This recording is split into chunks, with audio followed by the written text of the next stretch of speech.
What up, everybody? I'm your host, JP, and this is my co-host, Josh. Hey, everybody. And welcome back to another episode of the FilmBros podcast.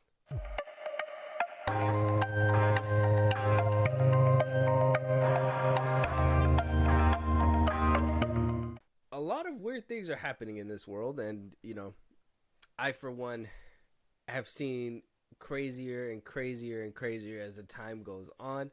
I know you've probably seen that whole viral video thing that happened like in the beginning of this week, the end of last week.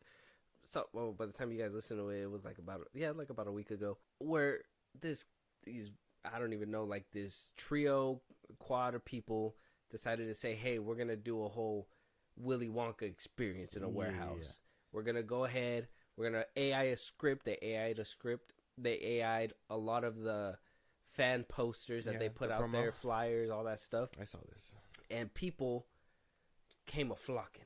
You even seen videos where, I guess the story about it was that, there was Willy Wonka bringing kids into the factory, and there was this demon ghost in the walls or something. And Chocolatier. Yeah, whatever it was called. And so that made a big splash, and apparently big enough that Hollywood is looking to go ahead and actually make it into a film. I don't know how real this is or if anything has, been concrete yet, but apparently a movie is going to be made about this. And greenlit, I'd say, very quickly. Okay. Well, Hollywood needs to relax because, first off, I mean, as funny as the ordeal was watching the whole experience, no one should touch this. No one should be down for this type of thing. It sounds terrible. The Unknown was what the entity was called, and I think that's what the movie's supposed to be called or some bullshit like that. Hollywood is running out of ideas, I guess, if they're picking up shit like this. You know what I mean? Like, it might be A24. It doesn't sound. It could be cool. like an A24, or probably be like a Winnie the Pooh, Blood and Honey, an indie film, independent. Somebody's gonna probably put it on paper and then go ahead and film it. Either way, stupid idea. You showed me recently that whole Winnie the Pooh, Blood and Honey, and then I guess like Jeepers Creepers is supposed to be in there. Turns out, funny enough, it's supposed to be Owl. Oh, so it just looks like... Yeah. I guess it's supposed to be Owl. I guess someone said that, and then...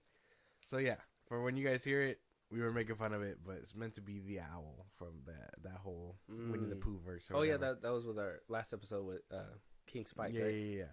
Shout out to him. Go check out that episode. Yeah, man.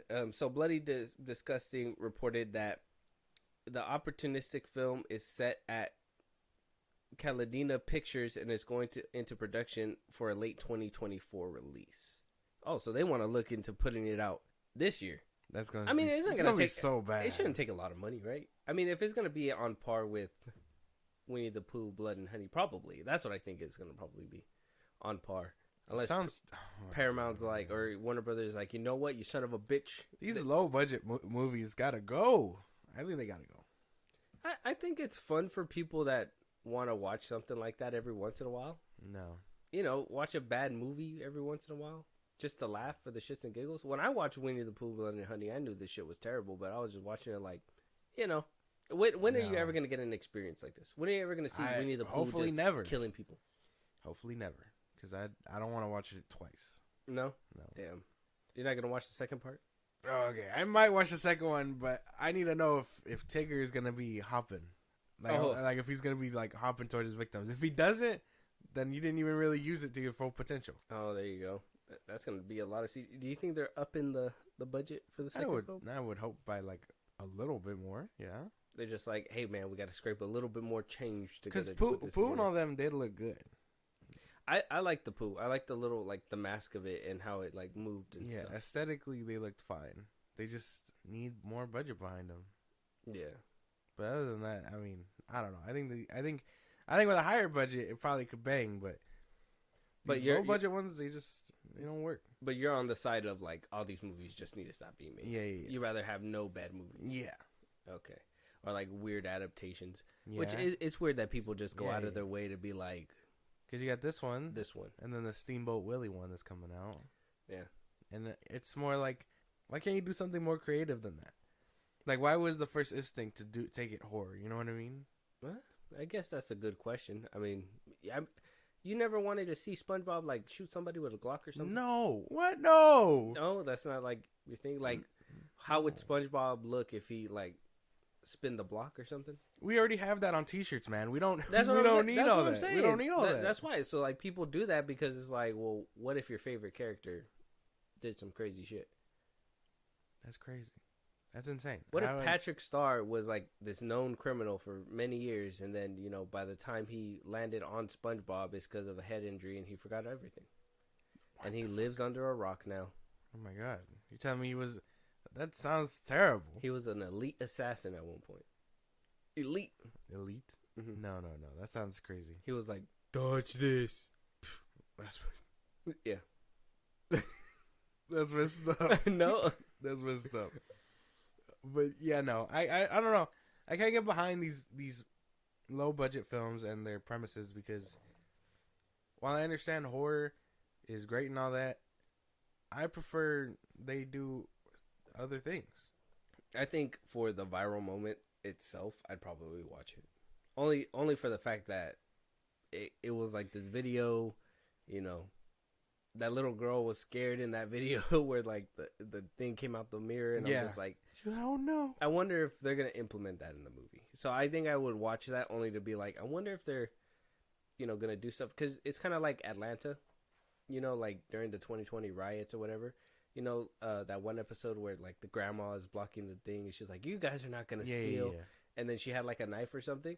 They took that out of a video that happened like in 2020 during the riots. Like there was an actual old lady. Oh, that was real? Yeah, I didn't even know that. That was in a wheelchair or whatever, in an electric one, and she was blocking it, telling them not to leave.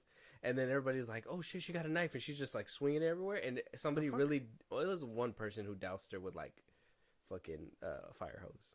Or what is That's messed up. Yeah. Get the fuck out of the way. Yeah, basically. That was ridiculous. Yeah, so that basically happened in real life, and they adapted it. So that's what I kind of want to see, is if they're going to adapt those things that made the video hilarious to watch, and I guess the most talked about thing to like see if they're going to put it in the film. It'd be cool. Okay. Well, I guess in that aspect, it'd be more like, oh, hey, that was from, Yeah. Because they did it even with the, what do you call it? What's that one movie called? They turned it from a short film into a movie. The one with the lights. Where you turn the Lights Out? Yeah. Like, they grabbed the lady from the short film and put her in there. Yeah, because I've seen it on YouTube. That shit was scary. Yeah. I think I seen it like on... Little callbacks like that is cool. Oh, yeah, and I think they did do it in the movie. That's why, yeah. They took the same lady from the short film, put her in the movie, and then, she had a whole, like, better budgeted scene. Mm-hmm. So, I guess in that sense, it works. Okay. So... for the viral moment, you watch it? Yeah, I guess so, yeah. Okay. All right. Let us know out there if you guys are behind this. I don't even know. The Willy Wonka experience, I don't know if they're going to call it something different. It's going to be a whole remake? Yeah. We'll have to wait and see. Let us know if you guys are going to check it out, watch it, and if you guys are excited for these. Are you going to watch Winnie the Pooh, Blood and Honey Part 2? I mean, those are all... And do you think these indie movies need to just stop? That's a good question. Do you want them to stop? Moving on, though, Bad Boys 4 has wrapped up filming. Will Smith decided to go ahead and announce it on his Instagram photo. On his IG, it's just the two of them bumping a fist. He captioned it, "Wrapped, nothing but magic every time I'm with my guy. See y'all June 7th for Bad Boys 4. Missed opportunity. They fucked up with that whole Bad Boys 3, Bad Boys for Life or whatever, because, I mean, Bad Boys for Life was right there. Terrible. Yeah. Scrap it. I change it. I'd be like, give me that. Take it out. Maybe just switch the names at this point. Yeah. Bad Boys 3 sounded pretty cool. Bad Boys for Life would have been like, for life. Yeah. Missed opportunity for sure. This June? Or next year June? This year, June 7th. Damn. It's coming out this year. Damn. March, April, May, June. Okay, he has about 4 months. Mm-hmm. With that confirmation of the wrap up, we also got a confirmation that the man that played his son, which his name is, what's his name? Oh, Jacob Scipio. He's gonna go ahead and return for Bad Boys 4. I don't know if you remember Bad Boys 3. Did you watch Bad Boys 3? Yeah. Trying to see if he has a photo. Nope, no photo. He ended up being a dad at the end of it. Yeah, he was a pappy.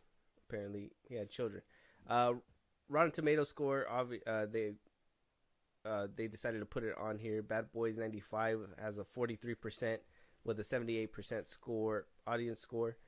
Bad Boys 2 has a 23% critic score with a 78% audience score again. And Bad Boys for Life, that came out in 2020, had a 76% Rotten Tomatoes score and a 96% audience score. Now, I ain't gonna cap. I think Bad Boys 3 was cool, but I still prefer Bays 1 and 2. I don't know what it is. They had sauce. They had sauce, and they weren't. Well, I mean, not to sound rude, but they weren't as old. Seeing Martin Lawrence as big as he was in Bad Boys 3 and still like doing the shit was weird. You think he lost weight for this one? A little bit From this picture? It seems kind of unless they're like bit. photoshopped it and he's wearing black. That'd be messed up. I mean, it looks like a little bit, not too much though. Like he probably loses he probably lost as much weight as Vin Diesel says he's losing for Riddick. So, oh, just like the little roundness on top, basically.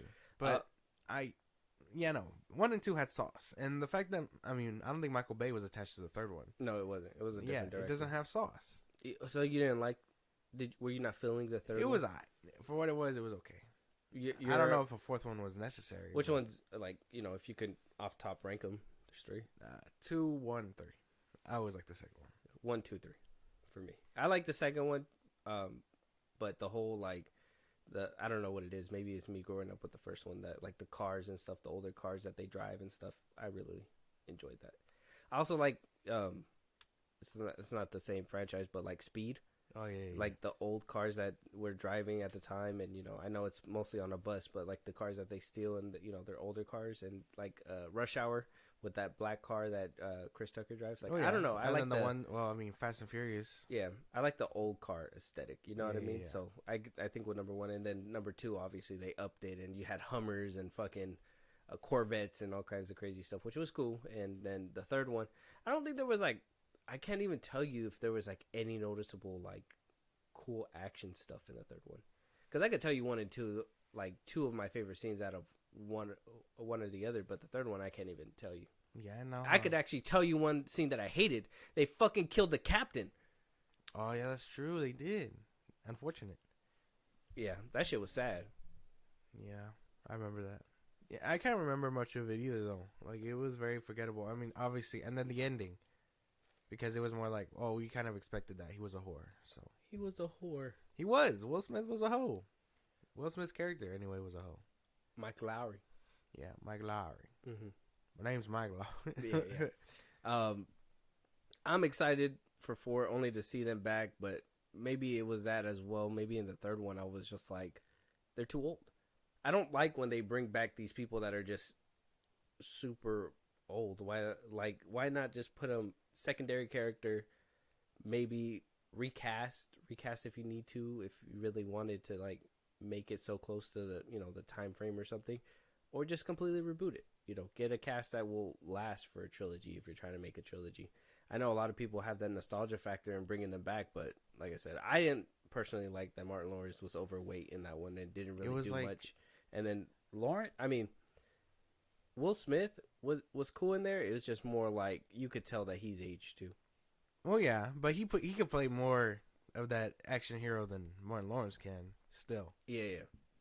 He has a little bit of Gemini didn't do him any favors, but I think he still has the sauce to keep going. He needs to retouch.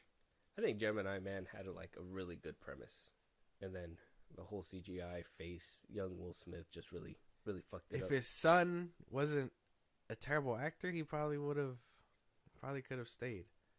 That probably could have been him. What the fuck? Jaden Smith is not a terrible actor. What is wrong with you? I mean, if he was an actor. Karate Kid was cool. If he was an actor, he probably would have stayed. And then he could have probably been his clone or whatever. Exactly. And then, I mean, who knows where this franchise would be if he was in it. I don't get why missed opportunity, because the third one came out way before Bel Air came out, and I know you didn't see that show. Yeah. But he looks like, the dude from Bel Air almost looks like Will Smith. So, I mean, that could be something there, but yeah, I think it was probably like too soon. to call it. The guy who is supposed to play like the new Fresh Prince of Bel Air or whatever, he looked a lot like Will Smith. I think so. Oh, okay. Yeah, I never seen it. And I don't really remember that show either. Did it get canceled? I know it got a second season. I don't know if it's canceled. What was it called? Just Bel Air, huh? Yeah, Bel Air. Nope, renewed for season 3. Oh, it's gonna be the season finale. Oh, just season finale.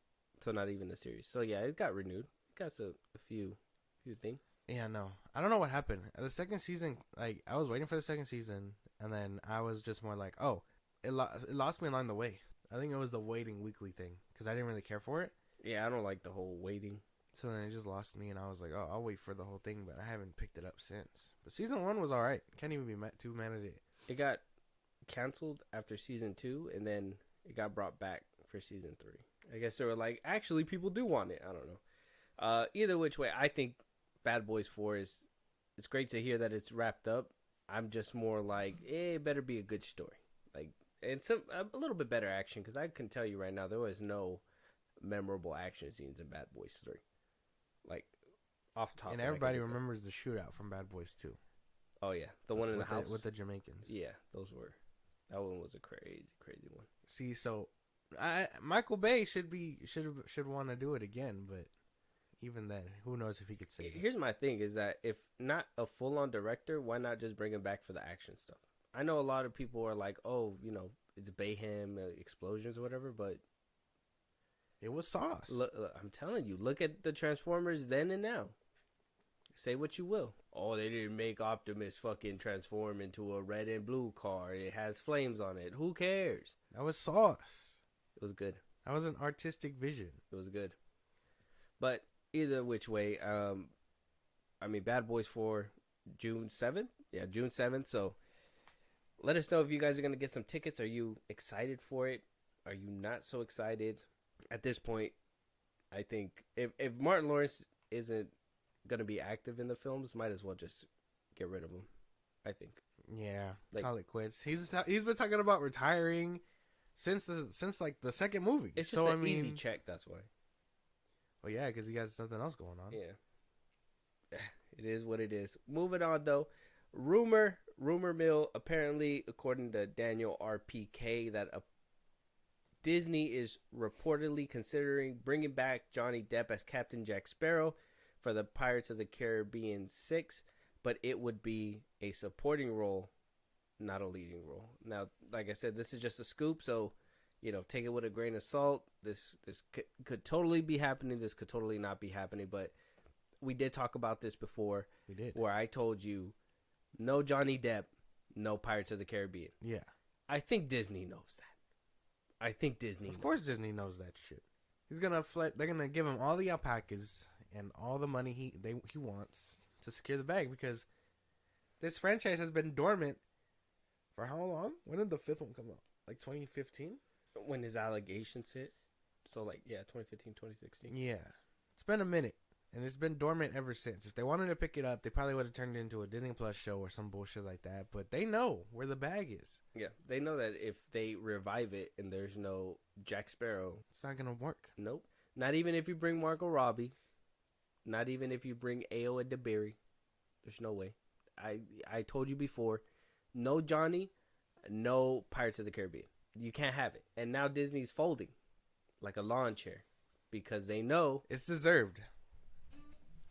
Because they were the first ones to drop them. So the fact that they're potentially crawling back, it says a lot. It says that they knew where the sauce is. I mean, if not a lead role, they could easily just keep picking it up and bring back Keira Knightley and Orlando Bloom and just fucking put him kind of like what they did. I know you were like, oh, he wasn't even a main star in Pirates 1, but okay, that's fine. But do what they did in Pirates 1, have him like a co-star or whatever, and then just, keep pushing.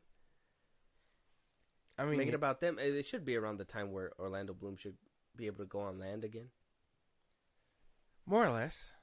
Yeah, right. It's every 10 years. I mean, just explore that for a cool movie. Him going on land to see her, maybe they have a kid that's like however old. Mm-hmm. And then just have like Uncle Jack right there. Why not? Or maybe them try to figure out a way to bring back Orlando Bloom from the ship or something. Maybe Jack stumbles on something that can help it out or something, but that would make him like the main character, huh? If he's the one who stumbles on it. Well, yeah, but he's always finding dumb shit like that. That's true. He's always just he right place, right time. He's like, that's interesting. Technically, he found the fountain of youth, so that should probably have helped, right? I can't remember. 4 or 5. I'm being so real with you. No. 1 through 3 are like my favorite. Well, 4 is the fountain of youth one. Yeah, I have Blackbeard. And then 5 is the one where they fight in the ocean, where like it parts the sea or whatever. Haven't seen that one in a long time either. It's time for a rewatch. That's all I know. Pirates rewatch? Yeah. I know the first 3 like the back of my hand. Yeah. But 4 and 5, questionable. Yeah. But they those ones rely heavy on Jack. So I can tell you, I remember the antics.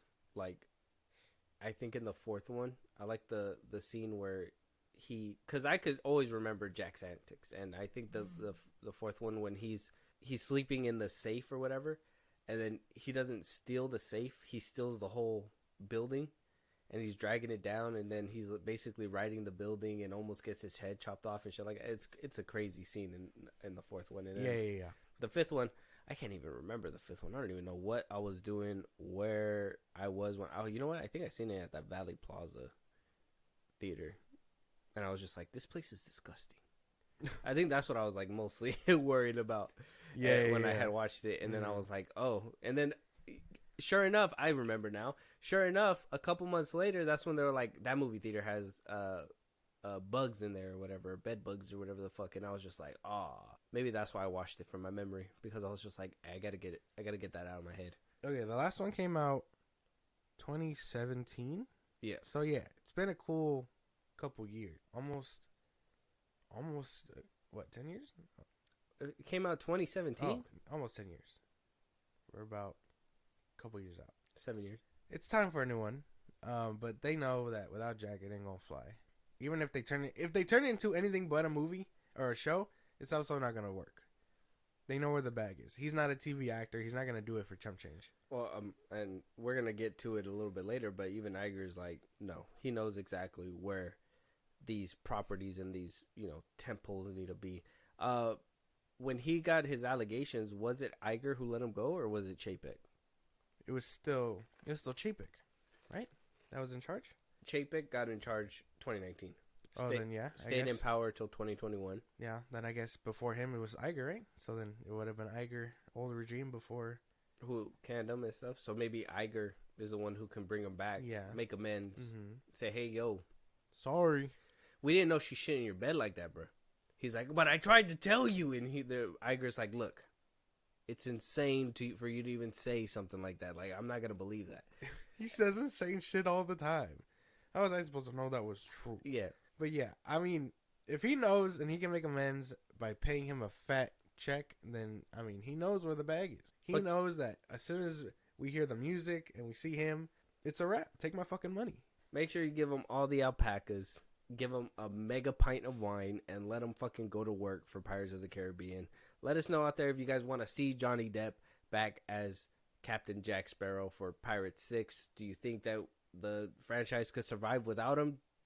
Do you think that it can? I mean, are you looking forward for another Pirates movie, or you guys have moved on already? Let us know out there.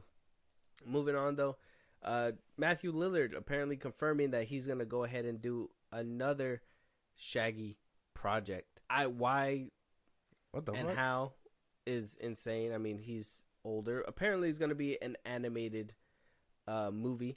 He did express his distaste for Shaggy. Obviously, or not Shaggy, or not distaste for Shaggy, but distaste for Scoob, because they never called him to play Shaggy within that movie.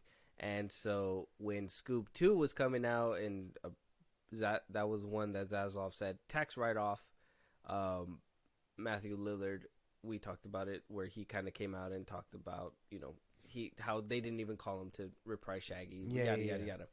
So now it's 2024, and according to a new interview that he did with Tornado, they asked him if they're going to see him again for another Shaggy project or anything like that. He said, I'm really excited about Scooby-Doo. He says that he's going to be doing another voicing project, and he cannot talk about it just yet, but there's a new project I'm associated with that I will allow kids to put themselves into a Scooby-Doo adventure. That's super fun for me. That's my day job. It's my bread and butter. Very cool. Because, I mean, his Shaggy was great. Yeah. So the 1 and 2... Real stoner. 1 and 2 are very, favorites. I think that's everyone's favorites. Can't even be mad that he wants to come back. Sucks that it's a voice role. I would prefer to see an older Shaggy. That'd be kind of cool. Yeah. It would suck to see Scooby so old, but yeah, it'd be cool. Can't even be mad at that. I ain't mad about it, but same thing. If it's a voice acting role, I personally can hear when, obviously, they're not in their prime anymore.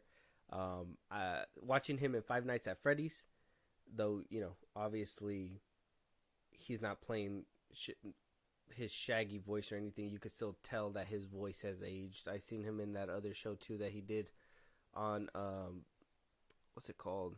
It's like with 3 mothers or whatever, and he's like a husband in that show. Like, he's gotten older, so I'm only worried about how that could affect his voice, roles for Shaggy. Yeah, that's true. His voice is kind of worn down from doing Shaggy. Mm-hmm.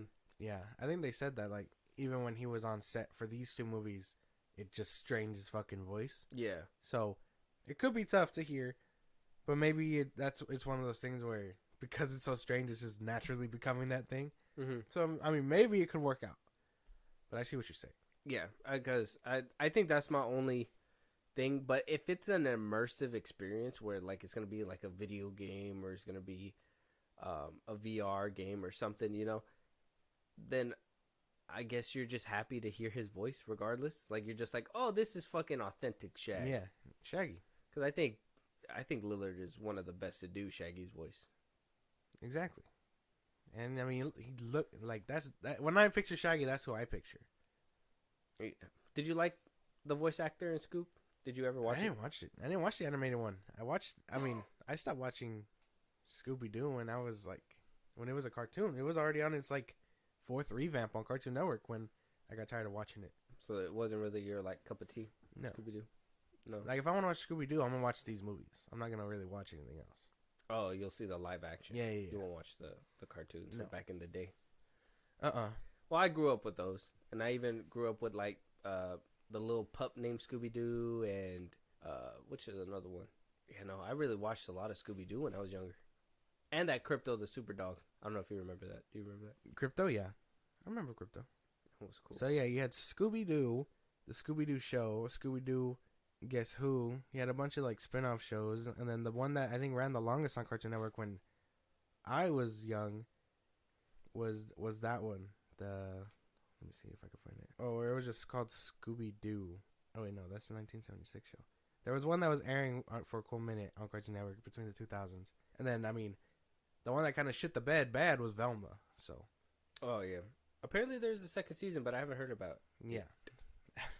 I mean, that's because people were hate watching that one. That was, but yeah. Scoob, I mean, Velma kind of just tanked the whole franchise for everybody, I think, You seen that YouTube video that, what's his name? Oh, the Meat Canyon one? Yeah, Meat Canyon. That shit was fucking scary. That shit was kind of scary. It was cool, though. I thought it was cool. Yeah. But that shit was... His videos kind of creeped me out. Yeah. The detail. The detail is weird. Yeah, that's the weird part, too. Yeah. But the fact that Scoob was just every time, figure it out. I gotta restart it again. Yeah. Damn. Scary shit, man. Let us know if you guys are excited for another Matthew Lillard Shaggy voicing. Did you guys see that Meat Canyon video? Go watch it. It's on YouTube. It's hilarious. Did you guys watch Velma? Are you guys still into Scooby-Doo? Or do you guys kind of feel like Scooby-Doo is something that shouldn't be around? Oh, and did you watch Scoob? Scoob is... I actually personally... That was the animated movie that came out not too long ago. Yeah, and Scoob 2 was supposed to come out too, but tax write-off. Yeah.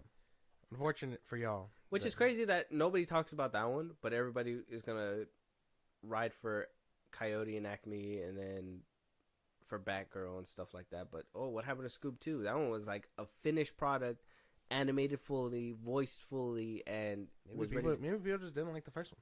Probably. probably. I know the second one was supposed to be called Scoob's Halloween or something, or a holiday or Christmas or some shit like that. It was supposed to be a Christmas movie, I think. Oh, okay. Yeah, so I'm not sure, but we'll have to wait and see. But the question is being asked, Josh. The question is being asked to everybody. We got Paul Dano's respective opinion, and we got Chris Evans' respective opinion on superhero fatigue. Now, you say there's none. We've had a couple people on here. King Spike, I don't think we talked about it with him too much, but we kind of dipped our toe into it. Syrian Geek Vibe, shout out to them. We talked about it. Even like the Force Unscripted, we kind of spoke not too in depth, but a little bit about this kind of like fatigue that people are going through. You say it's mediocre movie fatigue. You say that it's not superhero fatigue. I personally think people are getting tired of superhero movies, and yes, it is bad movie fatigue too, but in my personal opinion, and before we get into their opinion, just so we know where we stand, I'll let you say your part one more time. But I think that though movies aren't that great, and I do think that the movies could be done a lot better, it has to kind of do with superhero fatigue, because at the same time, once you give out all of your ideas and put it into 30 plus movies, let's just use Marvel as an example, at that point you sit there and you think, what else can we do? So shit movies just come after the real stuff is completely used up, if that makes sense. Yeah. And then the way I see it is that it doesn't exist, and people are just tired of bad movies. There's no way that it affects the whole genre. That's kind of my whole stance with it. I don't think it's a superhero thing. I think it's just a movie thing. And I think I did see Chris Evans' whole opinion on this. And we talked about Paul Dano, right? No, we haven't discussed Paul Dano's opinion. Oh, okay. Then. That one just came out too. Okay. So we'll read down Chris Evans first, and then we'll move over to Paul Dano's opinion. But first off, when talking to Emerald City Comic-Con in Seattle, he was confronted with the question if superhero fatigue is a thing. So he says that movies based on comic books don't always get the credit they deserve. They are these big, giant movies. There's a lot of cooks in the kitchen, but the empirical evidence is in they are not easy to make. If it was easier, there would be a lot more good ones. I'm not throwing shade. I've been part of a few that missed. It happens. Making a movie is tough. More cooks in the kitchen doesn't make it easier. I don't want to highlight specific films in the Marvel catalog, but some of them are phenomenal. Like independently, objectively great movies, and I think they deserve a little more credit. What do you think? He has a point to a certain extent. I wouldn't say a lot of it is like Marvel's fault, and I don't know if it being easier to make is the right term, because then you got on the opposite side of the aisle, what's his name from Aquaman 2 says it's fucking easy work. Yeah. So is it hard or is it too easy? Yaya Mateen II said that Play Manta was clown work. That's what he said. Yeah. So if it's easy for some people, it's hard for other people. It's a lot more like, well, then what's going on that makes it either or? Is it the more hands in the kitchen? Is it scrapping and redoing ideas? Is it reshoots? Like what makes it easy or difficult for some people? Well, that, and we gotta, like how he said too, more cooks in the kitchen doesn't make a difference. You can have all these cooks in the kitchen, nothing's gonna make a difference. You can have 20 cooks in this kitchen, and you can have 5, and one of those 5 is Gordon Ramsay, and your food's probably gonna come out better with these 5 over the 20 that's over there. You'll probably have an abundance on this side, but you're probably not gonna have with Gordon Ramsay, you're not gonna have an abundance, but the quality is gonna taste a lot better. So I think in a way, him saying like having a lot more cooks in the kitchen is saying like don't feel like you need a fucking posse to make these movies. Understand that you need a few good people that can make good movies, and you'll get good movies. which he has a point too. A few movies in the Marvel catalog by themselves are really good movies. Like, I mean, Winter Soldier is one that a lot of people look towards. The first Iron Man is a good like solo film if you wanted to, watch it and leave it at that. In the later runs, I know you don't like it, but Far From Home is, in my opinion, is a really good film. Eternals, I know a lot of people throw shade on that one too, but that's a great film too for me. So like, I just think it's who's cooking the food. I don't think it's about more cooks in the kitchen or anything like that. Yeah, I guess that's fair. But I think he does have a point. Some of these movies do deserve a little bit more credit. Like you said, you listed a few. Everyone hails TDK as like high grade shit. Logan, Nolan, and so I mean, there is some gems. It's just more about what's a gem versus what's not. Like I like Black Panther 2 and it's been nominated for awards, but you're just like that movie can rot. You know what I mean? yeah. It's all obviously it's very subjective, but objectively, what makes it cinema? I would say the consensus of the general audience, because I think you can make an Oscar nomination for all kinds of things. I'm pretty sure, I'm like 99% sure these studios put it up for nomination regardless of like if they even feel like it should be up there. They just do it to be like, okay, our names are gonna be in the awards, and if one of them wins, we can say, oh, these, put them in the front of the title card so it could give credibility or whatever, right? So I'm pretty sure that's basically what happens when it comes to those things. So I really don't see awards as a stamp of a good filmmaker. Well, no, Zack Snyder hasn't won any awards. Well, yeah, no, but and I'll say he's one of the better ones to do it. Yeah, no, but that's I think there's a difference because you can put your name up, but it won't be nominated. That doesn't make it. You know what I mean? No, because the studios put those films up to be considered regardless. Yeah. But an Academy nominates it, and then you have an award winner. Yeah. So putting your name up doesn't get you that recognition. Being nominated gets you that, and then obviously if you're an award winner. But haven't you went to like award or like we've gone down the list of awards and stuff like that, and there's some things that we read and we're just like we don't even know what that is.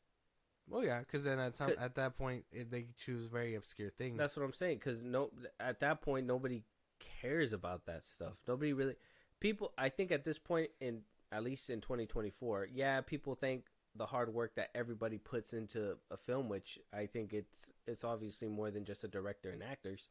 You have the lighting crew, the camera crew, you have the people that carry the equipment, you have people that set up locations, make sets, whatever, blah blah, wardrobe. You have a lot to go into a film, but what are the people that get focused on as of today? Writers, directors, actors. And now studio heads are getting recognition because people want somebody to blame when it comes down to that's true, yeah. Shitty movies. So I think regardless of nomination, I don't think that really matters. I think it's more about the actual work that's put into it.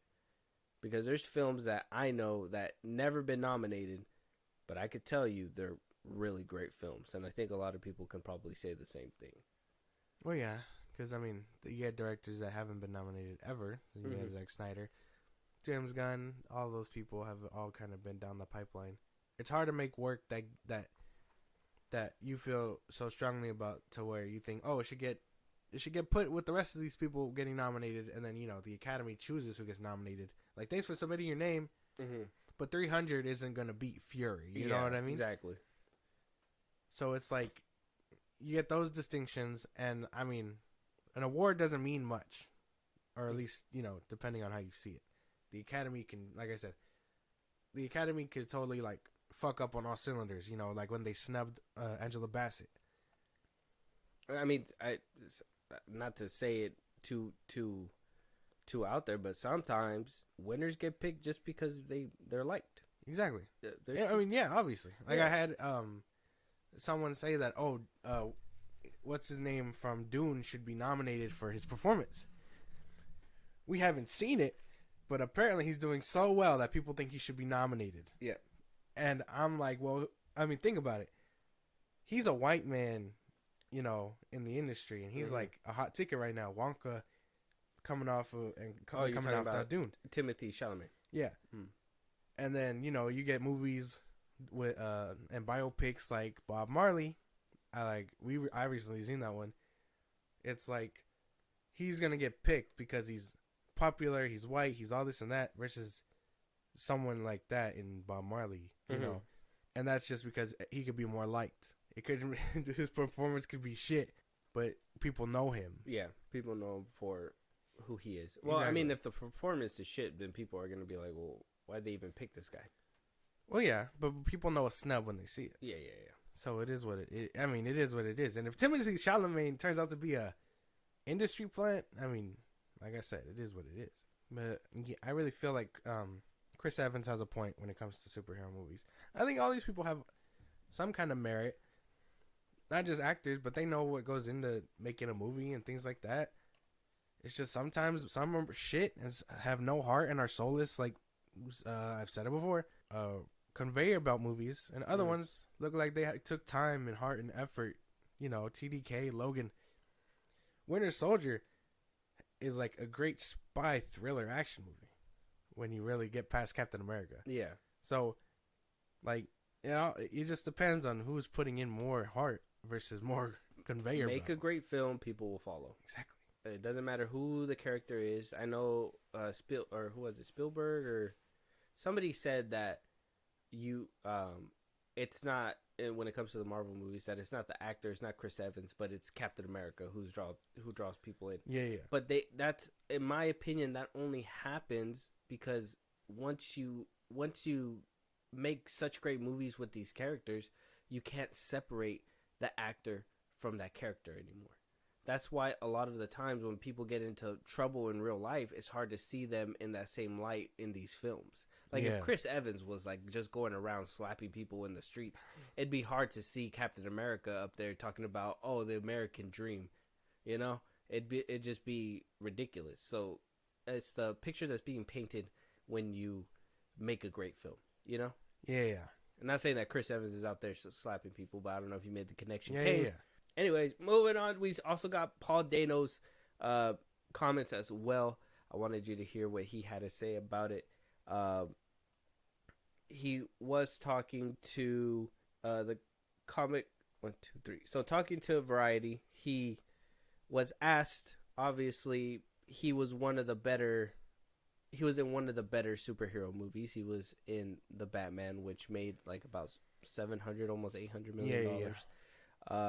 This movie, the Batman came out, and then right after that, the following year, we had movies like Shazam, The Flash, The Marvels, Quantumania, all these movies that just flopped. So he was asked the question, is superhero fatigue real? Paul Dano responds with, it's an interesting moment where everybody has to go like, okay, what now? Hopefully from that, someone either breathes new life into comic book movies or something else blossoms, which is not superheroes. I'm sure there will still be some good ones yet to come, but I think it's kind of a welcome moment. It's a larger thing too. As soon as the word content came into what we do, meaning making movies or TV, it meant quantity over quality, which I think was a big misstep, and I certainly don't need that as a viewer or as an artist. He sounds so, like, we've seen him in multiple things, and it feels like when he talks, he sounds really sophisticated. Is that just me? Say it again. Like, we've seen him in all these roles. Like, we just seen him in fucking Spaceman, and then you see him as Riddler, and then you see, I mean, he sounds. We watched the Money one from last year, so he just sounds sophisticated. Like, am I tripping? Like, he just, like, when I picture him talking, I picture him as like a very studious guy. You know what I mean? Yeah. So I feel like he knows what he's talking about, but in the same sense, again, some are just gonna have more heart and more things built into it, versus others that aren't. It doesn't matter if it's like, I mean, I guess it doesn't matter if it's good or bad, but it isn't about I guess the quality. It all depends on the heart or the quantity.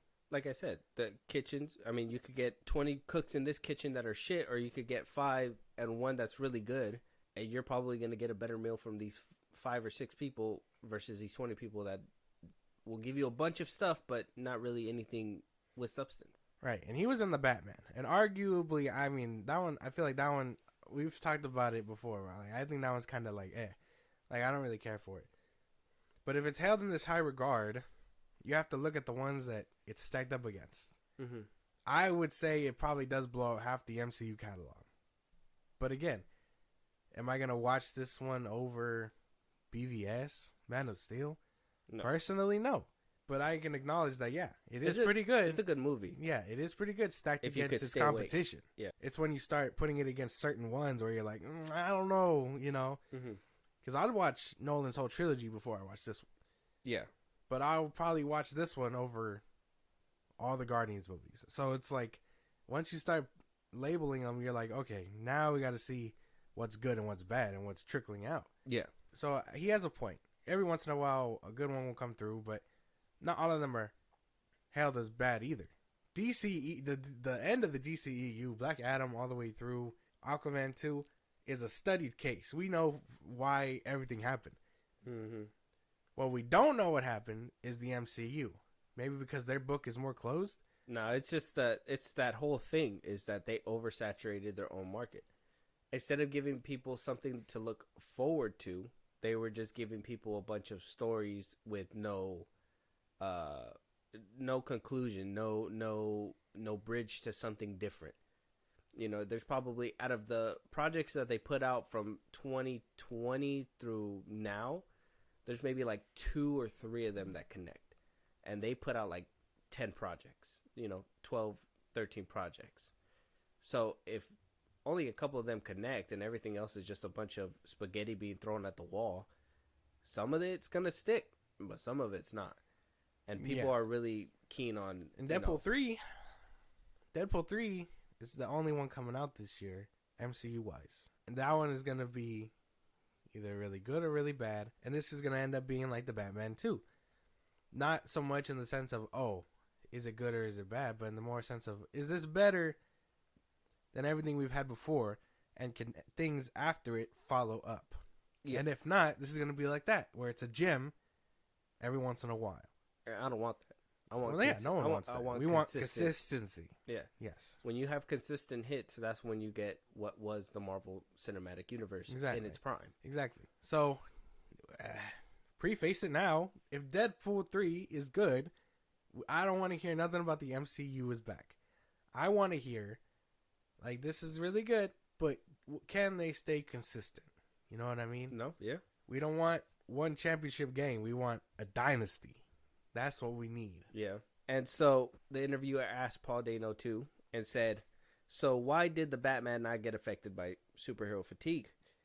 And he goes on to say, there are enough comic book movies where you just know what you're going to get. Reading the script for the Batman, you knew it was a real film. Every sentence, that's just Matt Reeves. So, I mean, you just talked, in my head, you just talked about superhero fatigue, content, and all that stuff. But then you say, at the very end of that, no, but my movie was a real film. So, in my head, that's where it kind of, where these actors, I feel like they have some validity. Because same thing with Chris Evans. They know what they're talking about. They have some validity because they work in those industries. But I don't think that they're ears to the ground like they're supposed to. You know what I mean? Because how are you going to be like, oh yeah, content, quality over quality, and no, but mine was a real film.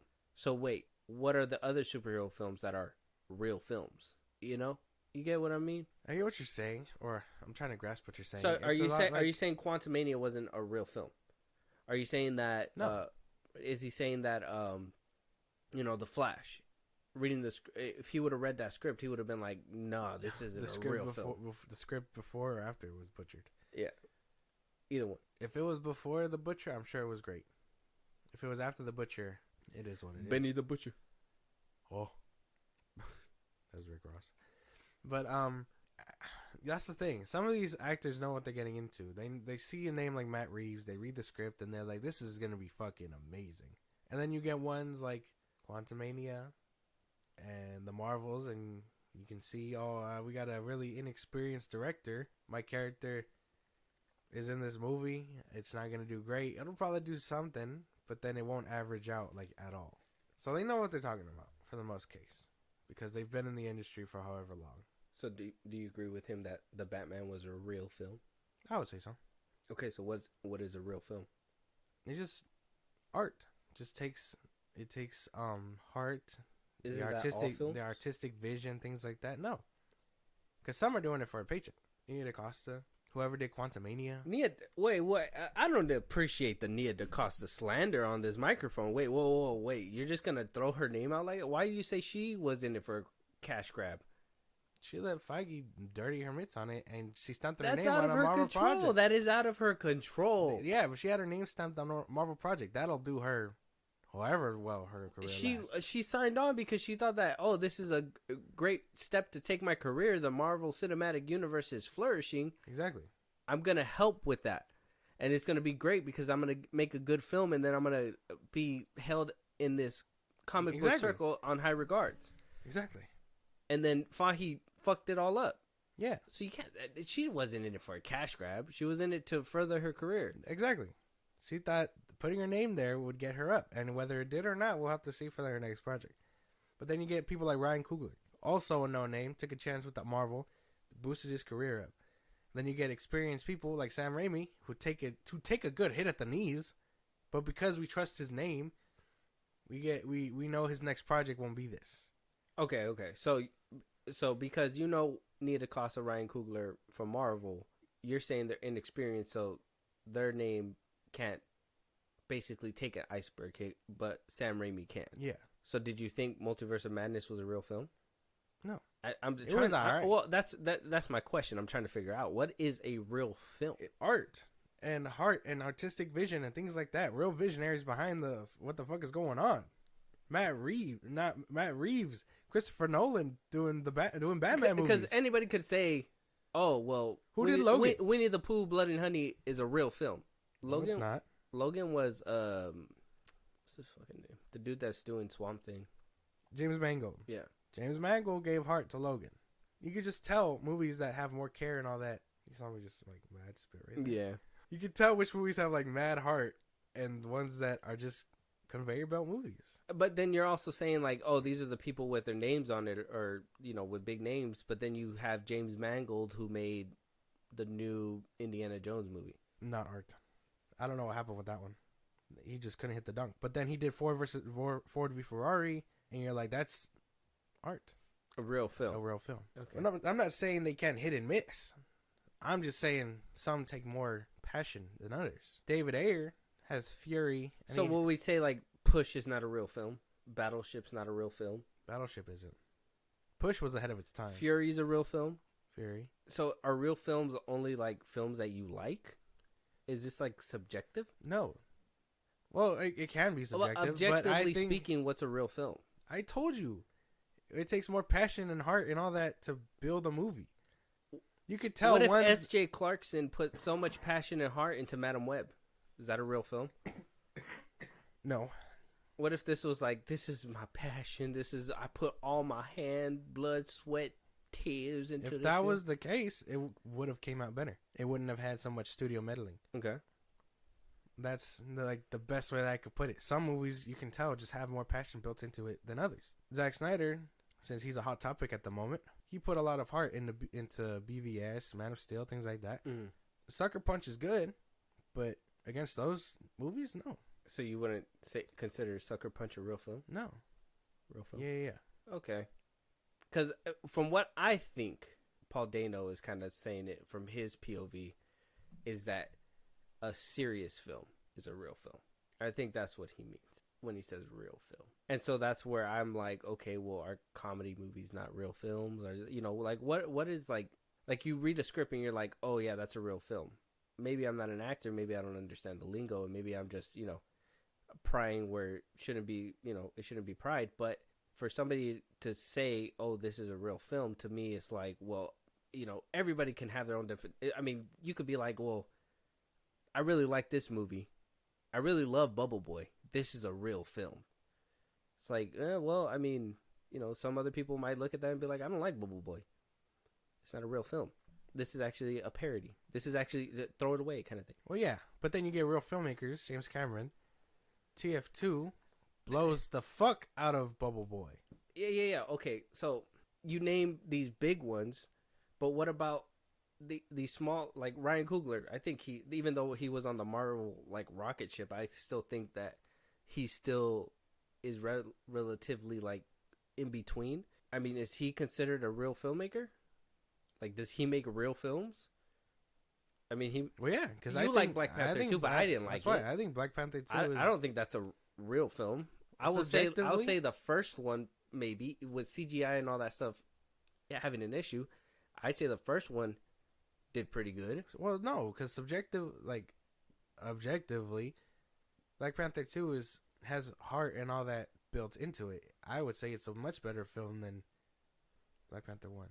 When it came down to the writing, the way that things were delivered and the realism that was happening within the struggles between T'Challa and Killmonger, I don't know.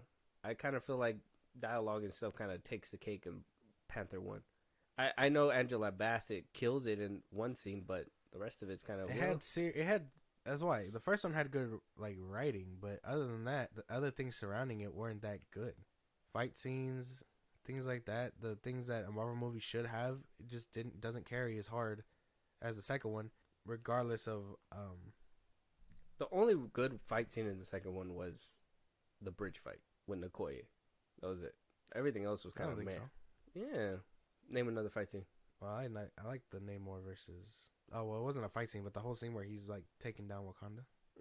But like that's the thing. That one had a harder, serious tone to it because it had heart that was carrying the weight of Boseman's passing. Mm-hmm. And I think that's why it's probably better because you can tell it was made with heart and not a throwaway like fart joke. So to get it right, a real film to you is, say again? You can tell it has heart and passion built behind it. Like somebody taking the time. I think a real film is like something that takes itself serious, something that is, all their passion into it. But I assume every filmmaker throws their passion into the films. I don't think any of them is just like, oh, well, this is just another gig to me, unless it's like somebody big, like Sam Raimi, who is doing stuff for like Marvel. You know what I mean? Because Marvel wants to, obviously build their name up and be like, yeah, we get real directors over here, but no real director wants to work for Marvel. Well, yeah, no. Because then shit like Multiverse of Madness happens. And then no real filmmaker wants to work for DCEU because the DCEU happened. Basically. But let us know out there what you guys think about Chris Evans and Paul Dano's opinions on superhero fatigue. What do you guys think makes a real film, quote unquote, from Paul Dano? And do you think the Batman was safe because it was a real film, or because superhero fatigue wasn't quite there just yet? I personally don't think it was quite there. I don't think it was superhero fatigue. So yeah, you don't believe in that kind of stuff, but Papa Iger is here to tell you that it absolutely is real. So Bob Iger himself has told Deadline that he did a whole overhaul, decided to make some changes. We did hear that one of a 15-year long employee who was in charge of the motion picture part of Disney, like the live action part where they decide whether or not they want to make live action movie. Yeah. He was canned. Sean Bailey, apparently he resigned, but I'm pretty sure he was canned. I mean, a lot of people weren't really too excited with The Little Mermaid, all these live action adaptations. So now David Greenbaum is going to enter and be a part of that group and basically greenlighting what will become live action and what won't be live action. So Bob Iger decided to talk to Deadline and say that the studio killed a few projects already that we just didn't feel were strong enough. The company tries to reverse, are trying to reverse the box office slump. He says, we are doing a lot when we talk about improving our film slate. There are really three approaches. One is you have to kill things you no longer believe, and that's not easy in this business because either you've gotten started, you have some costs, it's a relationship with either your employees or with a certain creative community, and it's not an easy thing, but you got to make those calls. He goes on to say, we've actually made those tough calls. We've not been that public about it, and he decided not to name any names. He says, you have to look at everything you're making that you do believe in, and you have to take a position that is good, is not good enough. If it's not good enough, you have to basically strive for perfection. What do you think of that so far? He has a point. Him canning movies as well. Yeah. I mean, things have to happen. At a certain point, you have to look at everything you're making and be like, is this necessary? Like, is this like groundbreaking shit that we should be doing? No. It's just a retelling of a movie that wasn't even made more than 10 years ago. Then let the animated one sit for a while, make people want to see it in live action, and like people wanted with Avatar, and then build upon that later. But right now, like, things that are classic, just let them sit classically. Like, it doesn't make much sense to revamp like you're trying. Do a re-release of an animated movie every once in a while, and then watch that shit bang. Yeah, for a cool minute. Mm-hmm. Like, imagine if the Little Mermaid, the OG one, they were like, oh, we're gonna have it in theaters for a week or whatever. Yeah, and that shit would bang. I'm pretty sure. Mm-hmm. But they'd rather just waste their time. So it's smart to can movies and things like this. Unfortunate that people's ideas, I guess, are being shot down at Disney. But I mean, again, if your CEO is seeing it and they're like, "What the fuck? What is this necessary for?" Mm-hmm. And then you can't justify its reason for being, then it's like, well, then we don't need it. Yeah, you can't just greenlight stuff just to greenlight it. And him saying, the last time we talked about it, that politics are nice, but not in films, right? People want to see films first, and then whatever political stuff second. Nobody wants to see that kind of stuff shoved in people's faces. So that's from what people were seeing and saying from Disney. I know a lot of people over there at the Daily Wire, a lot of other people were saying like Disney was putting it in people's faces basically, and it turned a lot of people off. So maybe that's a few things that he had to look through as well. After he had mentioned it and whatnot. But during the investor conference Q&A, he was asked, he says, one of these investors says, Disney has had some misfires at the box office, including areas where it's dominated for years, like animation and superhero fare, which activist investors are using as one cudgel as they push to get their outside candidates onto the Disney board. This is kind of weird. Now, that goes a little bit deeper because Disney's been having these people on the Disney board for many years. And it's very rare when people get swapped out by investors and whatnot. I know there's I don't remember his name off top, but there's an investor that's been trying to get in that board for years, and Disney just does not want them on there, so they keep shooting him down, and he keeps appealing and trying to get in there, and they keep saying no. So that's a whole different can of worms at all there. But Iger does respond and say a lot of people think it's audience superhero fatigue. It's not audience fatigue. They want great films, and if you build it great, they will come. He noted that has made nearly $3 billion with 33 films. We got to return to something akin to that, and I actually am confident that we will. As a studio that was number one at the box office for 7 out of 8 years, that was not an accident. That was a combination of both, obviously, the IP that we have, but also the execution, both the management execution, the execution from the creative side. He said the fix basically means spending a lot of time with creators, watching these films, giving detailed notes, engaging with a respectful process that results in improvement. And actually, when I talked about being relentless, it's not letting certain things get in the way of making something great, whether it's more resources or more time. You have to put it into a pipeline of things you really do believe in, and we know we're working on that as well. sounds like he's understanding now. Animation. I mean, Marvel wise, it's been on a decline since Black Widow. That's 2020. We can mark that. Mm-hmm. Animation wise, 2016. I would say 2017. Yeah, way before. And then I mean, it didn't help that COVID had these movies come out straight to streaming, and then I mean, they're doing re-releases now. well, yeah, I know Soul's getting it's unfortunate. and all It's that. unfortunate that now it's happening. Yeah, because I mean, I didn't really care for these last few movies. Elemental. They were good. They were good to watch at home, but I mean, to go to the theater most people have already seen them, I think that's just a waste. Yeah, and I know there was that time where like Disney would be making these movies, and it wouldn't just be parents with their kids. It'd actually be couples going to watch it and stuff like that, because it wasn't just like Moana. I know a lot of people were like, "Oh, Moana was so good. I watched it with my boyfriend, whatever, blah blah blah." But then nowadays you just have parents with children that go into these movies, right? Elemental. I mean, I think Elemental barely scraped by. What was that other movie that was sinking so bad and then it just made a turnaround out of nowhere? Paw Patrol has been kind of killing it too. Well, the Elemental, right? Wasn't it that one? Was it Elemental? No, it was a different Pixar one. I want to say it was a no. That one's a Universal, I think. The Kraken one? No, I was thinking the Kraken one, but that's Universal. It was a Pixar one. I can't remember. Yeah.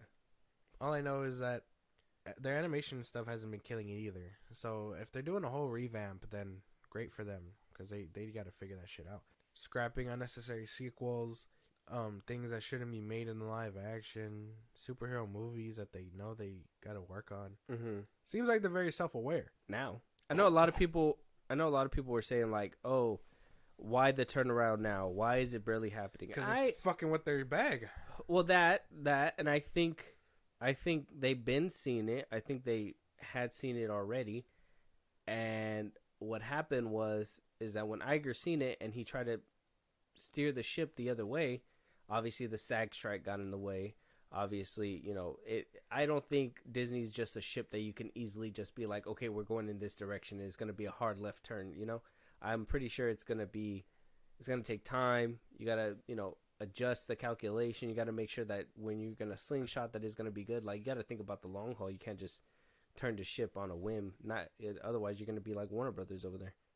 You're thinking they had to map it out first. Mm-hmm.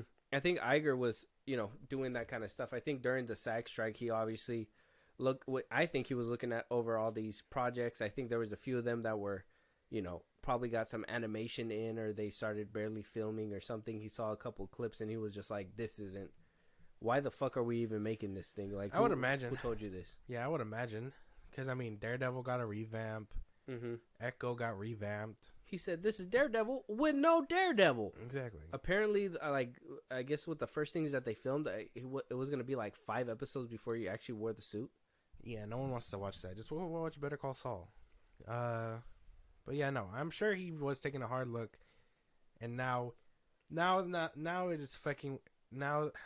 It's fucking with his bag, and it's clearly fucking with everything they got going on. So now he knows it's time for a revamp. So good for him for finally mapping it out and moving that toward direction, which means, hopefully, no more live-action shit. I think Lilo and Stitch, Moana 2, and the Sleeping Beauty one are like the only ones in the pipeline. Mm-hmm.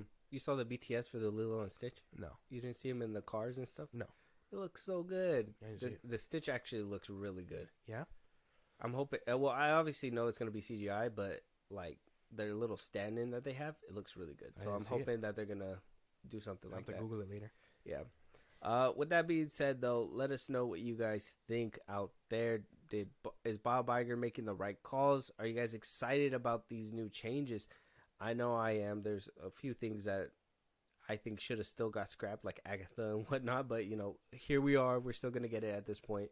Might as well just text right off it, but I don't think Iger wants to be put in the public eye like Zaslav when that if that happens.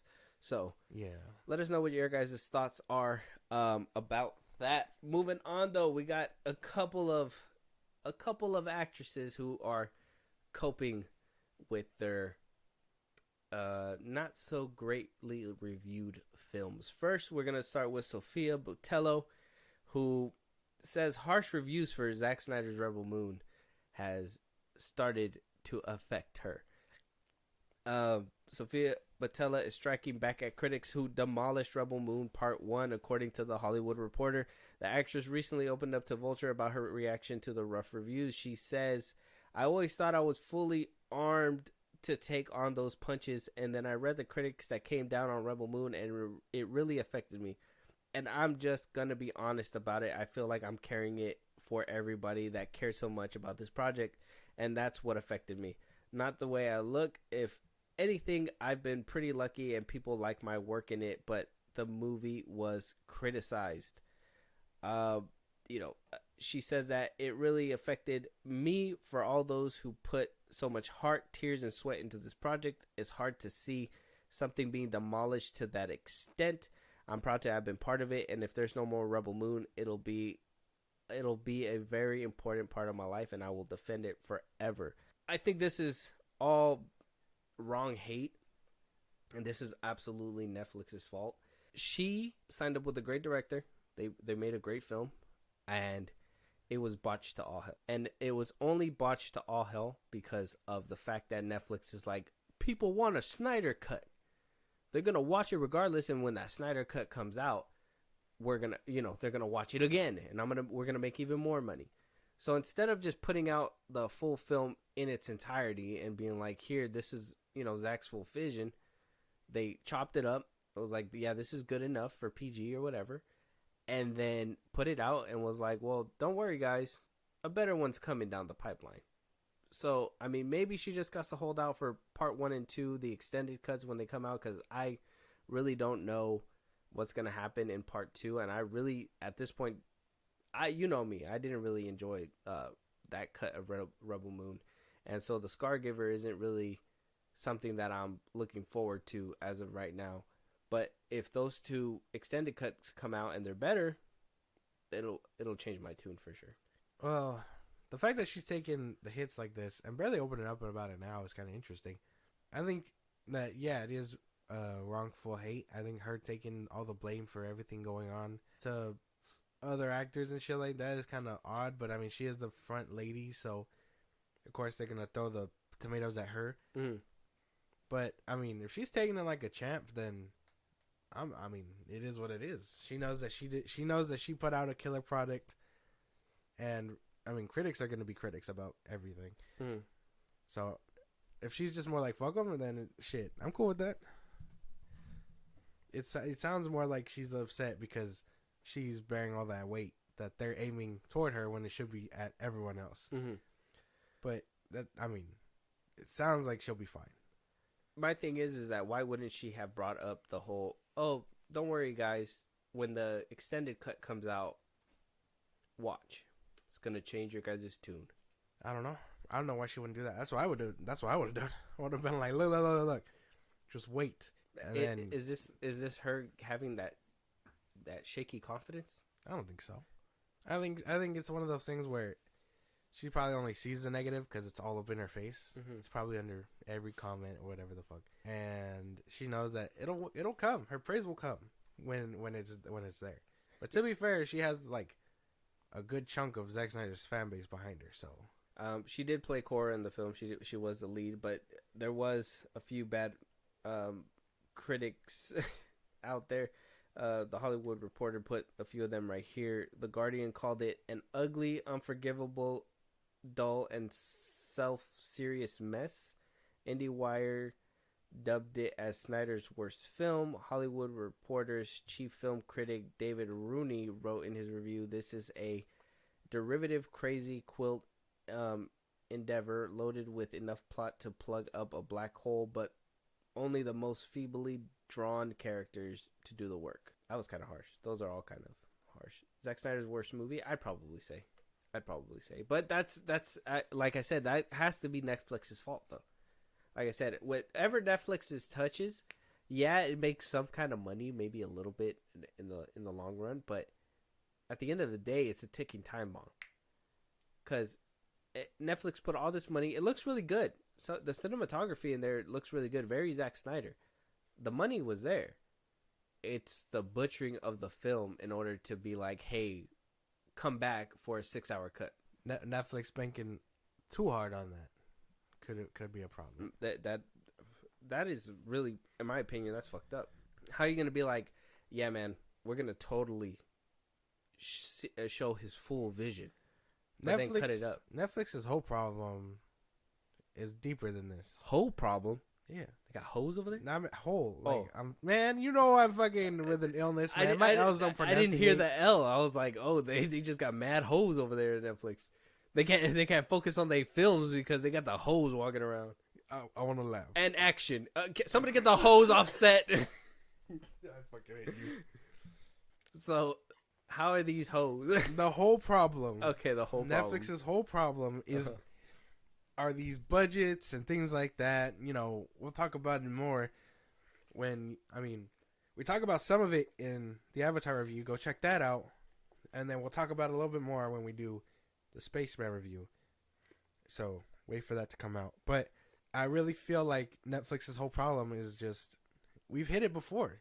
It's budgeting, it's the way they cut things up, whatever. Like, half the movie of Rebel Moon, like the trailers they use for Jimmy and stuff, it's not in the movie.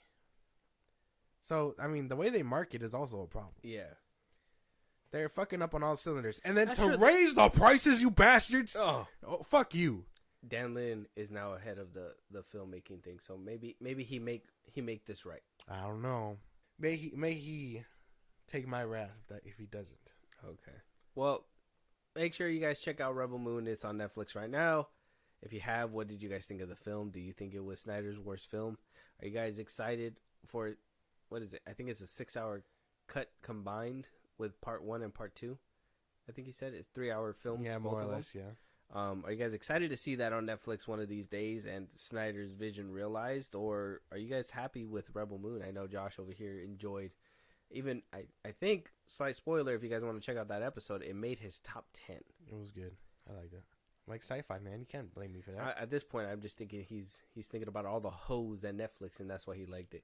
Netflix be hoeing. Yeah. Moving on, though, Dakota Johnson also realizing that Madam Web was not so great.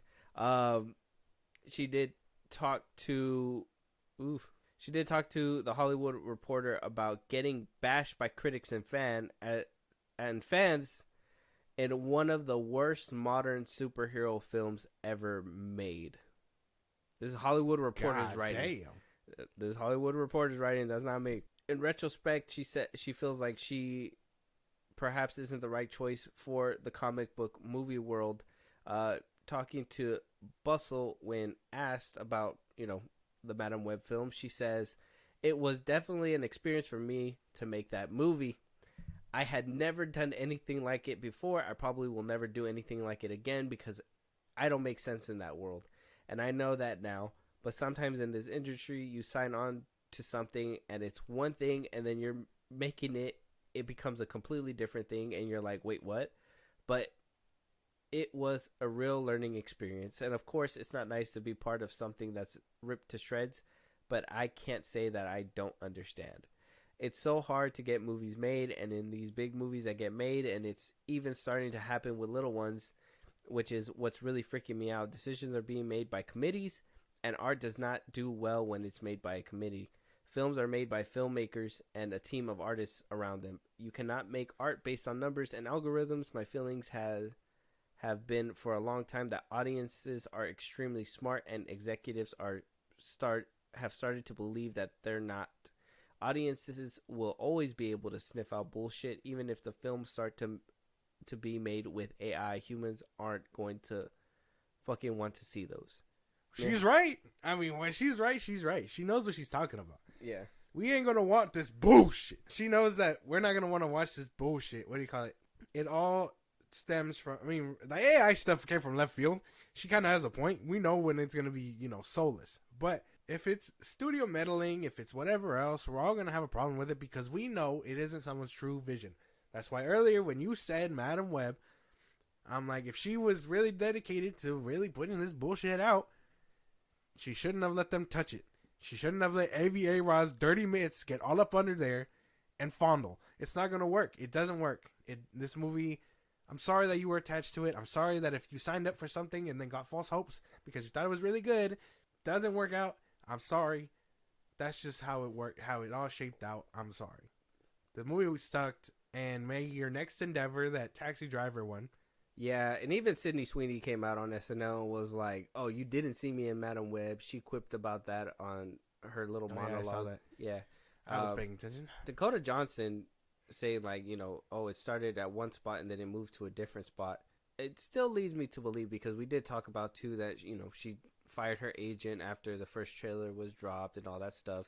So she basically knew shit was moving as it was going on. And, I mean, I think she also said, we talked about it with Syrian Geek Vibes, that that she talked to Elizabeth Olsen, and Elizabeth Olsen was probably like, "Hey man, that's not what you should have done. That's not the Sony. You should have seen a big old Disney in the in the front. Like, how do you misspell that?" Oh my god. And so her being self-aware about this, and this is something that I love about her doing, is owning up to these films, because you hear other people like you brought her up earlier, but like Mia DaCosta, who is blames it on Marvel and everything, and yeah, she could just take the rap and all that good stuff, or she could just bullshit and be like, I know what the fuck happened, because even in this interview as well, she even joked about the stories that came out after her whole interview. She said, like, Dakota Johnson breaks her silence on Madam's Web, fucking box office failure. She laughs and says, it's like, no, I'm not breaking my silence, I'm just talking, which is true. She's just being honest, and she's owning up and being like, this was a shit movie. Yeah. I'm sorry that you guys, got duped into it, the few that you guys did, but it was a shitty movie. So I just like her being self-aware and, owning up to it. And just taking it and just being like, yeah. Exactly. And if her agent did her wrong by this, then good that she got fired. I wouldn't want that shit either. Like, did you see the movie you put me in? No more. You're fired. Click. Like, that's as good as it takes. And then you got people like Paul Dano, and you get people like Chris Evans. I don't know why I spaced on that name. Yeah. Then you get people like Chris Evans that play coy and don't know what the fuck they're talking about, when we know exactly that they know what they're talking about. You're full of shit. You're full of shit. You know what's going on. You know if your movie's bad. You know if your movie's good. This was just a bad movie. I'm sorry, and I'm glad that she said it face first, because everyone was kind of like talking mad shit about it being sexist and all this and that. Well, now she called it bad. She did. You're gonna call her sexist too? No, she was in a bad movie. Yeah, it happens. She admitted that it's a terrible movie. It wasn't good. So, with that being said, what do you guys think about Dakota Johnson's thoughts on Madam Web? Her whole backlash that she kind of got, or not even backlash, she kind of just walked out there and was like, hit me with your best shot, I'm gonna tell you that this movie was ass. It's like they're over here like hurdling like a bunch of questions like, oh, what do you think about the Madam box office? What do you think about the Madam Web box office? Like, what does it look like? Like, if it was a good movie, it'd be doing better. Is it doing good? I don't know. Is it doing like it? Yeah. It doesn't make much sense. Let us know out there. And then moving on to our last few trailers. Now, gosh, you probably don't know about this movie. I don't know if you've seen it or you saw it around your timeline or whatever. But we got a parody movie that apparently is gaining traction. And it's supposed to be a parody film about the Joker. And this film is called The People's Joker. Dear God. It's going to be starring Vera Drew, Lynn Downey. It's supposed to be a reimagining of Joker's origin. It's supposed to be painfully unfunny and whatnot, but apparently it's getting a major theatrical release. Not backed by Warner Brothers. This is completely different. I don't know if this Can they do that? I don't know if they can do it, but apparently it's happening. I think we should just jump right, unless you got questions about it. If you got questions, I can answer a couple questions. But if you want to jump right in, we'll just jump in. Well, I don't even like. What's the legality of this? Can they do this? Let me look it up for you before we jump into it, because now I'm curious about that. Like, WB should be all over this, right? Unless they're like not associated or whatever, and they're like, oh, we're not getting money from this, but they are getting money if they're doing a theatrical release. Like, that's the only way like fan movies exist. You know what I'm saying? Yeah. So this is a fan movie, but it's getting a theatrical release, which it is weird. Coming out April 5th, 2024. It was a banned trans Joker movie, but now it's getting a theatrical release. But why was it banned? I don't know. Let's jump right in and then I'm gonna read the comments for you so we can see what we're working with here. Gotham City is nothing but neon biker gangs, leather freaks, and cross-dressers. Is that what you want? Come home! No, I won't, Mom. I'm gonna be a comedian. Absolutely not from DC Comics, Warner Brothers, Discovery, Animal Planet, or whatever. So wow. They make it known that this is their own entity. Okay, but that's the thing about fan films. Or they can be... you have to say you're not associated, and you have to say that you're not making money. But if you're making money, that contradicts everything else. But how is it getting a theatrical release? That's what I'm saying. It's getting a theatrical release. Whatever money it makes, it will have to be seized by WB. I don't know how this works. I don't even know if this is gonna make money. You kind of fucked up my whole day up with this. I don't. Yeah, did I? How do you want me to go on now? Like I wish I didn't have to see that. Well, that's why, like a Band-Aid, I wanted to kind of rip it off, and we gotta. This is dumb. We have a couple what I think might be good trailers in the back end, but this one was just kind of like the one that I looked at, and I was like, "What the hell's going on?" So these comments down here say the trailer was physically painful to watch. Another commenter said it. The hero no one deserves. They said, "Why would IGN publish this?" Another person says the new DLC for Kill the Justice League looks about right. Damn.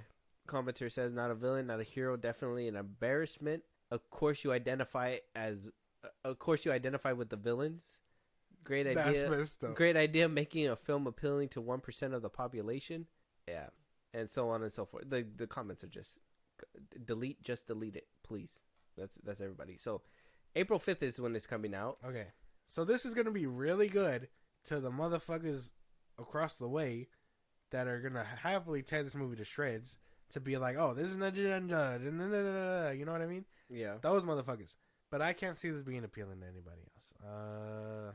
Not for you? Obviously not for me. I'm never picking this up. Don't ask me to watch this. I won't. You would never watch this ever in your life? No.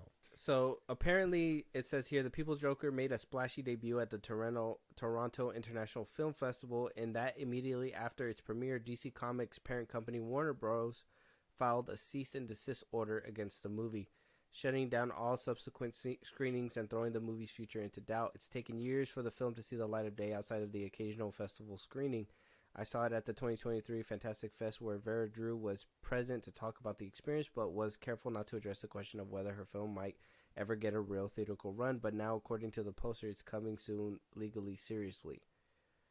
The People's Joker has finally been cleared for a release, albeit covered in disclaimers reminding everyone that it isn't an official DC project and that its satirical takes on Batman, the Joker, Harley Quinn, and the Penguin, and other characters aren't canon or affiliated with WB products. Not that anyone who's ever seen the movie could make that mistake. The People's Joker is unmistakably a personal story, specifically a transgender awakening and coming out story complete with a first queer romance and a journey of self-definition. You got that?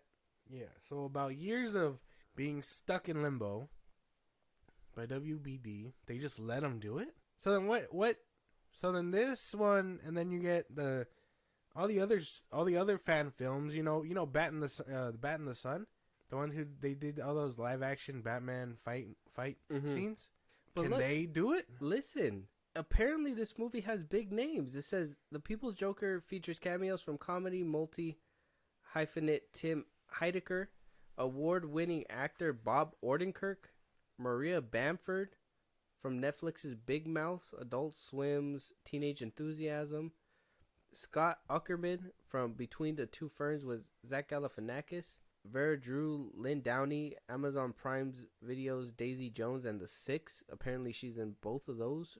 Nathan Faustine, Saddled, and Kane Disler. There's some cameos. Bob Odenkirk is the one that kind of gave me a fucking scratch on the head. He's in here. They got these people. Change your mind a little bit? No, it doesn't. No, okay, yeah. I'm confused. I'm just confused on the legality because if they can do it, well, they cleared it. They cleared it. Apparently, Warner Brothers cleared it, but Yeah. they have to put a bunch of things saying that this is not affiliated to DC and this is purely satirical. That's why. So, what's stopping someone else from doing this? Just being like, oh, we are not associated. You know? Well, I mean, that's what Does I'm it saying. have to be satirical? Well, I'm pretty sure they found a deal or something. There's no there's no real backup deal, but apparently this movie has been on film festivals years ago, but because Warner Brothers caught wind, they put a cease and desist. Yeah. And so it's been sitting. And so now maybe it passed a certain threshold. Maybe they've reached a deal to do it, and all they had to do was. But Warner Brothers would have to give explicit permission before they allowed it into theaters. Exactly. And especially with like Superman Legacy coming out soon. Wow. This looks like something James Gunn will put out. Somebody like mistake. Oh, James Gunn cameo in the end. This is their Joker. Don't forget to watch Superman Legacy coming out July 11th. This is their Joker. James Gunn's gonna incorporate this Joker into the Brave and the Bold. Yeah, I don't know, man. We gotta move on. I don't want to talk about this no more. All right, April 5th, The People's Joker. Check it out or don't. Look at the trailer. It's on YouTube right now. Let me know what you guys think. Moving on though, the wild robot coming from Universal Studios, DreamWorks Animation. Got Pedro Pascal, Stephanie Hanzu. She came out in Everything Everywhere All at Once. Yeah. Lupita Nyong'o. She was in Us. Mark Hamill, Catherine O'Hara, Bill Knightley, Ving Rhames, Matt Berry, and Kit Connor. We got a few good names in this film. Pedro Pascal being a big one. This is also an animated film. Have you seen this trailer? Did you hear about it? No. Do you feel like this can help wash out that other film? If it doesn't, well, I'll have words if it doesn't. But all right, let's just get into it. let's go.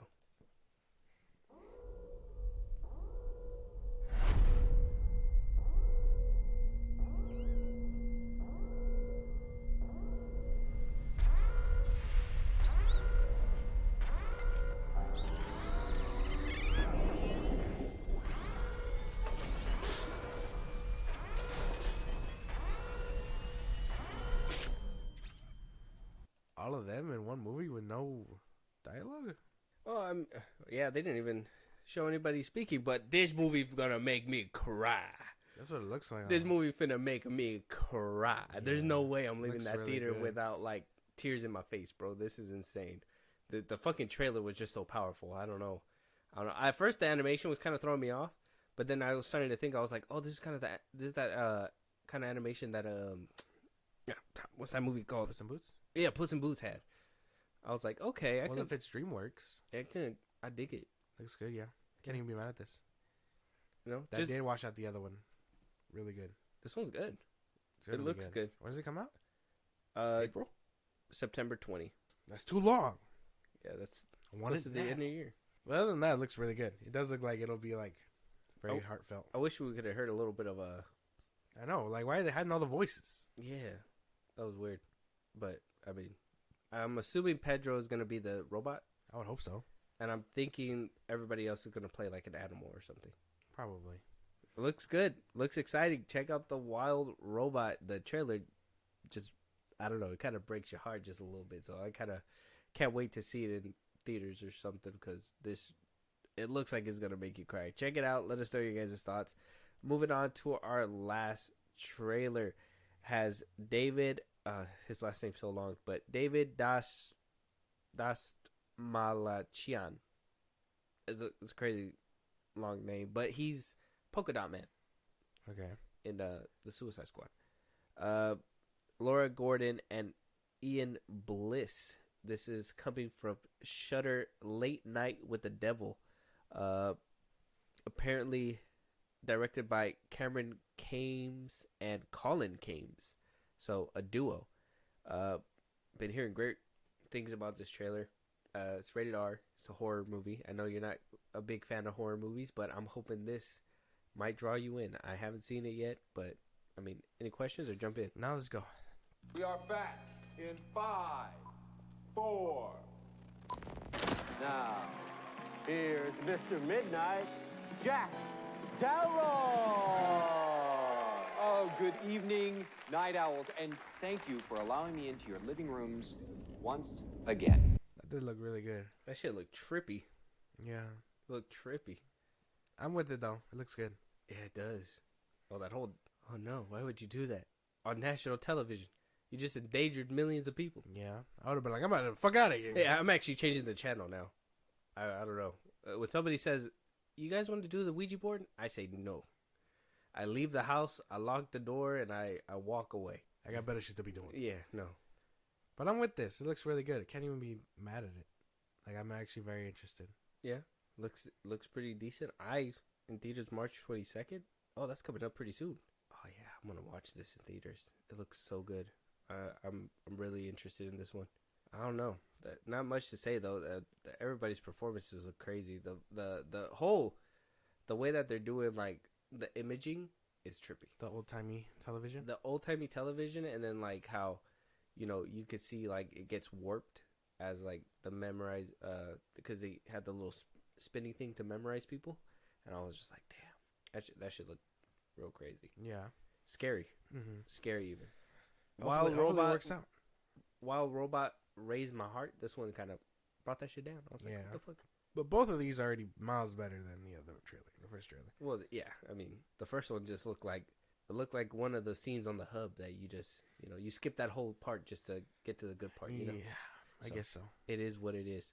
But check it out, Late Night with the Devil. It's coming out March 22nd. Trailer on YouTube now. Let us know your guys' thoughts. With that being said, we are turning the corner, though. We are at the very end. No more topics. If there's any topics that we missed, anything that you guys want us to talk about, a movie that you guys want us to review, you guys want to catch a live one of these days or support us in a big way, Josh, go ahead. Twitter, TikTok, Instagram, and FilmBros Podcast. Posting episodes are every hit us up there for any news or movies you want us to cover. Buzzsprout, links in the bios of the socials I just gave you. It's like a Patreon. You subscribe, you help us out, we shout you out.